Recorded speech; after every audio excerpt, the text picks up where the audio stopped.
Buenos días, Camila. Bueno, ¿en qué consiste? ¿Qué es lo que usted quiere proponer? ¿Y lo propone por el tema de Verónica Alcocer o a usted se le había ocurrido antes? Primero, no es un proyecto de ley, Camila.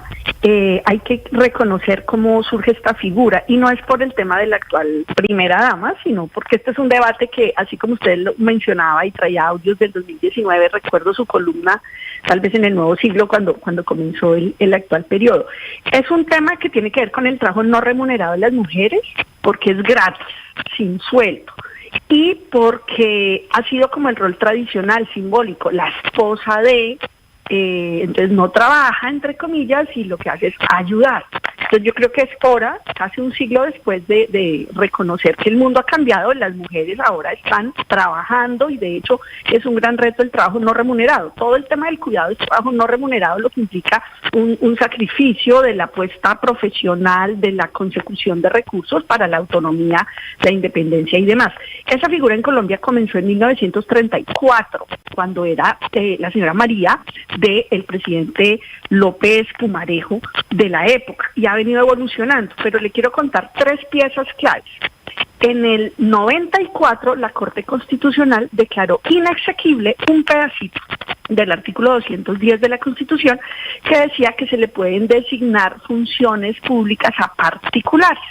Y esa decisión fue porque alguien demandó y dijo, oiga, ¿cómo así que las primeras damas pueden tener este rol? 1994, es una sentencia de la Corte Constitucional. ¿Qué pasó en el 2003? Un decreto presidencial estableció y dio unas funciones o unas tareas o un marco, decreto, no ley, a la oficina de la primera dama. En el 2013, 10 años después, hay un concepto del Consejo de Estado, esos conceptos los emiten solo a petición del Ministerio del Interior, o sea, el gobierno mismo, y en ese concepto pide, bueno, clarifiquemos qué es lo que se puede hacer. Y luego, y ahí hay un punto anterior que me salté, perdón, en el 99 se organizó vía un decreto la red de gestoras sociales en femenino. Entonces, ¿cómo tiene que ver Chile? ¿Cómo lo traigo a colación? En Colombia ha existido esta figura por tradición, por usanza, en Chile también, como en tantos países. De hecho, a mí me sorprende que, por ejemplo, en Estados Unidos la figura de la primera dama sea tan fuerte. Allá, de hecho, se ven mucho más que en Colombia en las campañas. Eso siempre me ha llamado la atención. Hacen gira propia, dan discursos, no sé ustedes qué han percibido. ¿Qué pasó en Chile? Cada 4 años, cuando llega el presidente chileno, organiza su gabinete, ministerio de no sé qué, consejería de no sé qué, gabinete de la primera dama. Claro, pero déjeme, yo la interrumpo ahí un momento antes de que usted nos diga el ejemplo de Chile, porque usted dice esto no es un proyecto de ley, esto es una propuesta, pero para que sea realidad, sí. Entonces, ¿cómo se tramita jurídicamente? ¿Que el presidente lo asuma? Depende del presidente de la República. Y aquí tiene que ver el contexto. En Chile, mucho antes que Boric, estuvo Michelle Bachelet, una mujer soltera o divorciada, no sé su estatus, pero sin pareja. Entonces, cuando Bachelet organizó su gabinete, que además ha sido presidenta 2 veces, eliminó lo de la figura de primera dama por obvias razones y lo que hizo fue llamarle Dirección de Área Sociocultural, porque en Chile por ley sí tenían, y ahorita lleguemos a Boric, sí tenían por lo menos 6 funciones. Era la encargada, esa primera dama, de regir como varias fundaciones del Estado en materia de niñez, de mujer, de cultura. Entonces Bachelet quitó eso y dijo Dirección del Área Sociocultural. Cuando llegó Piñera, lo revivió, el de la primera dama, y cuando llegó Boric, asumió su pareja, que era su novia, de hecho ya ni siquiera lo son, Irina Caramano, asumió ese rol para una claridad. Pero entonces esta es una propuesta que recae sobre los presidentes y habrá o presidentas, y habrá unos o unas que digan que sí y otros que digan que no. Usted no está proponiendo que de verdad sea una obligación, que es lo que sí se genera o se ha generado en un debate desde hace rato, si de verdad se debería reglamentar esa figura o no. Pues hay que evaluar si el mejor camino es una ley. Yo estaría dispuesta, pero le tengo que aclarar, no tengo un proyecto de ley presentado. ¿Qué pasó en Chile? Boric y su novia terminaron la figura. En los 9 meses o menos que duró esta mujer al frente del cargo, que lo llamó coordinadora sociocultural, se encargaron con el presidente de eliminar vía decreto cada una de las funciones que sí tenía por ley y pasárselas a los ministerios del ramo respectivo, o sea, de cultura, o sea, de educación, o sea, lo pertinente allá para los niños. Entonces, ¿qué pasa en Colombia? Cada presidente arma su gabinete, alto consejero, superpresidente, superministro, super no sé qué, elimina consejerías, crea otras. En Colombia es nuevo, siempre ha habido presidentes hombres y la discusión también del rol de las mujeres cambia. Entonces, lo primero, recae en el presidente de turno darle o no darle funciones. Necesariamente la familia del presidente siempre necesita unas condiciones de seguridad, Camila, que cuestan, pero que las ameritan, porque por supuesto son figuras vulnerables la familia del presidente de la República. Pero lo que puede es efectivamente suprimirse esta oficina. El audio que usted puso de la señora María Clemencia de Santos, ella se encargó y lideró, de hecho, la política que primero era de cero a siempre, la de niños, la volvió ley, y la volvió pues a través del Congreso de la República. Yo misma apoyé esa ley. Entonces el debate en Colombia está abierto. Si queremos eliminar la figura, se puede, y se puede ya por voluntad política presidencial. Usted dice, y si lo ponemos por ley para que no sea a gusto de quien llegue. Está por verse, por ejemplo, en Chile. En Chile lo suprimió Boric, pero el próximo presidente de la República puede volverlo a revivir, si así lo decide cuando rearme el gabinete. Yo que creo, mi opinión, que estamos en otra época, que ojalá haya mujeres presidentas u hombres presidentes, pero que el rol de las primeras damas pues se presta para esa complejidad que ustedes han descrito. Yo sí creo que sobre la actual primera dama ha habido especial escrutinio, y creo, como dice también nuestra periodista de Medellín, María Cristina, que obedece al rol que tuvo desde la campaña, un rol que, como le digo, en otras culturas es muy evidente, como en Estados Unidos. Yo creo que sobra, que hay que asumir las pocas tareas que tenga misionales, pues que las suman en educación, porque es un tema de política pública, los retos de educación o de infancia, y que debe conservarse, por supuesto, un cuidado de seguridad digno de ese nivel de riesgo que tendrá. Señora. Senadora, pero a ver, siendo muy realistas, y estoy tratando de hacer memoria acá, de en qué países ha funcionado una pareja, mujer de un presidente totalmente al margen de la política, y solamente se me viene a la cabeza cuando Rafael Correa era presidente. No, pero ni tanto. Es que el ejemplo que le voy a poner es muy distinto, por ejemplo, al de doña Lina. La esposa del presidente Rafael Correa en Ecuador era realmente una mujer que no aparecía en nada, o sea, no lo acompañaba en nada. Uno veía a la señora Lina acompañando al presidente en determinadas cosas, pero el presidente Correa dijo desde el principio, es que aquí la gente no eligió a mi esposa, entonces mi esposa a un lado. Yo no sé qué hizo esa mujer en esos años que estuvo Correa ahí, pero también, y atendiendo lo que usted decía al principio, defender el trabajo de las mujeres, y entendiendo que todavía la mayoría de los presidentes son, y desafortunadamente seguirán siendo la mayoría hombres por un rato, pues, ¿qué se puede hacer para que esas mujeres que trabajan, porque de verdad que trabajan, ¿no? De acompañar a una pareja en una campaña política, pues en el día a día de lo que es un gobierno, eso no es poca cosa. Entonces, si es voluntario, si la mujer quiere hacerlo, pues tiene que tener un cargo y tiene que tener una remuneración y tiene que tener un equipo. Pero si lo eliminamos, igual la persona va a trabajar y no va a recibir absolutamente nada a cambio. Entonces, pues, ¿en qué términos debería ser la propuesta? Hagamos el ejemplo con usted. Digamos, usted puede ser primera dama, porque su esposa se va a lanzar, todos lo sabemos, ¿cierto? Si Claudia López es elegida, usted va a ser primera dama. Y uno no se imagina a una Angélica Lozano calladita 4 años, escondidita por allá. No, usted pues ejercerá y aplicará su experiencia al servicio de qué es lo que a usted le gusta. Entonces, ¿cómo podría ser ese escenario? Pero no como funcionaria pública, pero no en esa hipótesis no podría meterme nunca en asuntos públicos. Precisamente cada quien tiene su historia. En el libro de Michelle Obama a mí me llamó la atención porque una mujer abogada súper exitosa que trabaja en universidades, autónoma, independiente económicamente, pues tiene que dejar de ser remunerada, dejar de trabajar. Ese es un lujo que la mayoría de las mujeres, como ustedes, las de esta panel, las oyentes que están allá en la lucha, en el trabajo, o gente como yo, no puede darse.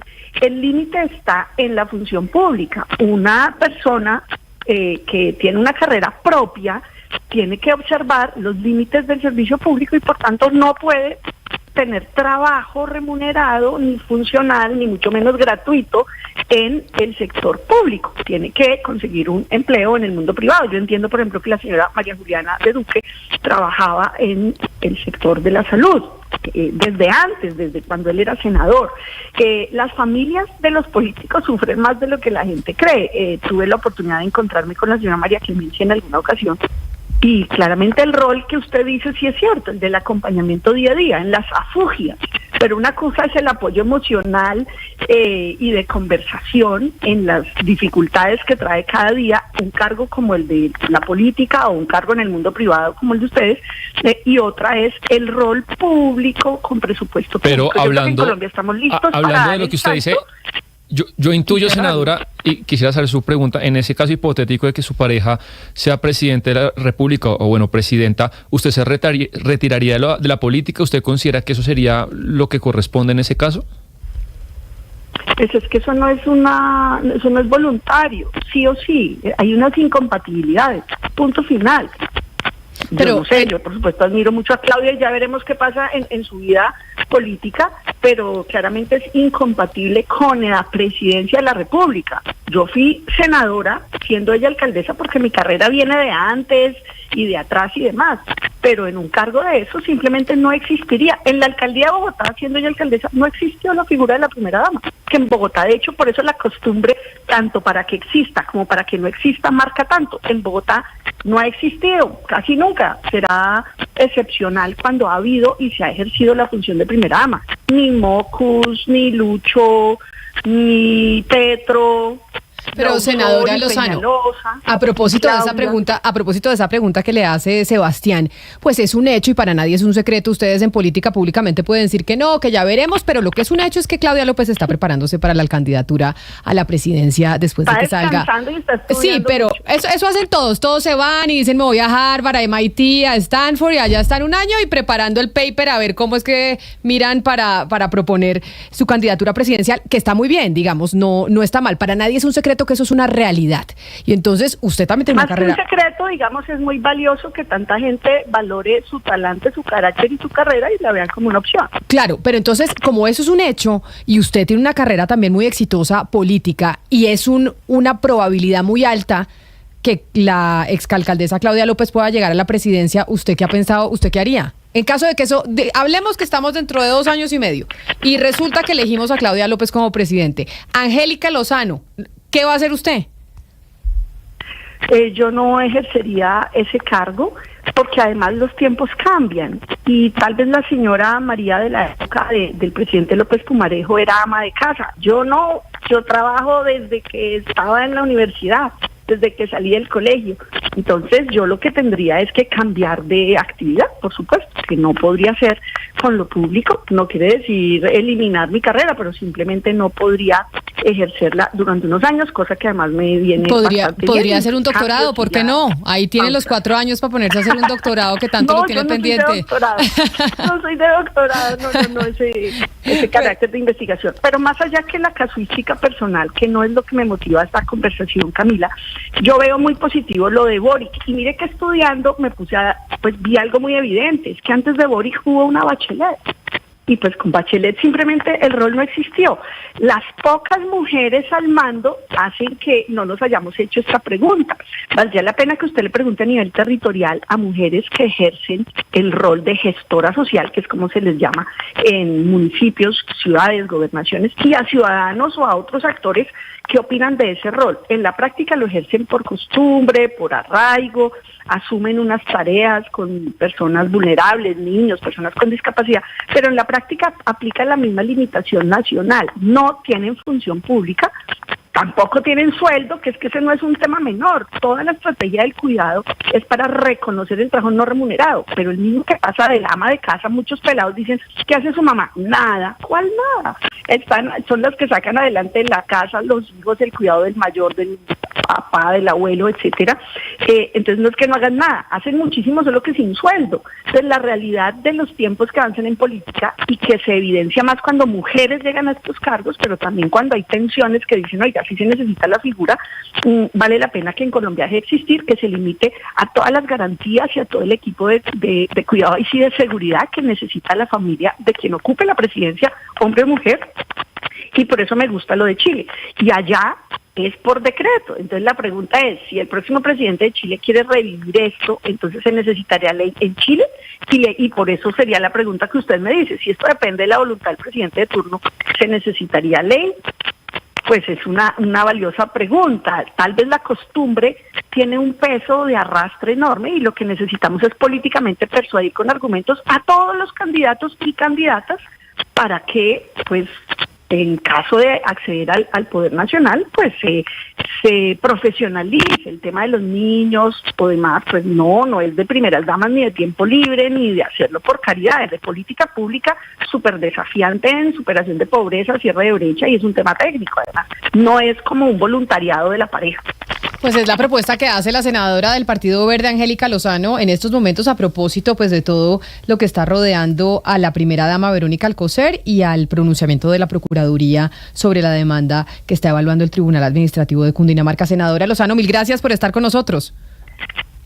Una pregunta al final para ustedes que han revisado. Yo sí creo que hay un escrutinio diferente sobre la actual primera dama y creo que es razonable lo de los no viáticos. Sí, de hecho, a un contratista de servicios, que tema eterno nuestro en cualquier entidad nacional pública, los de desastres, a un empleado público le dan capacitación, le dan celebración de fin de año, le dan viáticos si tiene que hacer un trabajo. A los contratistas de servicios no, y ellos sí tienen un vínculo, una responsabilidad, una obligación de hecho contractual. Entonces yo creo que si en el pasado a otras mujeres, porque solo han sido mujeres primeras damas, se les pagaron viáticos, pues vale la pena también ponderar y decir de aquí para adelante ya no más. Pero ahí sí me queda la duda y ustedes como periodistas habrán revisado si hubo resoluciones en el pasado, al igual que las de este periodo, donde ha habido viáticos y creo que no hay lugar a viáticos, Al contrario, si la pareja acompaña, pues es que acompaña, pero digamos no genera erogación. Pues es la senadora Angélica Lozano del Partido Verde. Mil gracias por atendernos y por estar con nosotros. Va a tocar que me trajo Camila, entonces. Que se venga a trabajar en los medios de comunicación en caso que llegue a ser usted. Le tengo una opción, Camila. Yo le dije doctorado y dijo que no quería doctorado. Me parecía la mejor a mí, pero no. Pues ella no le gustó. No, maestría, ¿sabe cuál es la opción? No, doctorado no, maestría. Que hagamos como en Uruguay, que cuando Pepe Mujica era el presidente, su esposa Lucía Topolansky, por elección popular, fue no solamente la más votada, la congresista más votada, sino que fue la presidenta del Congreso. Entonces, de pronto esa puede ser la fórmula. Aquí no sé, Claudia, y no sé si estoy de acuerdo porque imagínese división de poderes. Sí, complejo. Tiene que haber división de poderes entre el legislativo y el ejecutivo. Dos de los tres poderes en una casa. Sí, no puede ser. Sí. Eso y un dato de contexto. Y un dato de contexto. En Uruguay eso se puede por lo que usted explica, en Colombia no, eso se llama incompatibilidad y yo creo que lo más sano cuando ambas personas están en el sector público, pues es claramente que una persona no puede estar en el sector público a buscarse chanfa en el mundo privado o en el tercer sector, en las ONGs y demás. Pues, senadora, mil gracias por atendernos el día de hoy.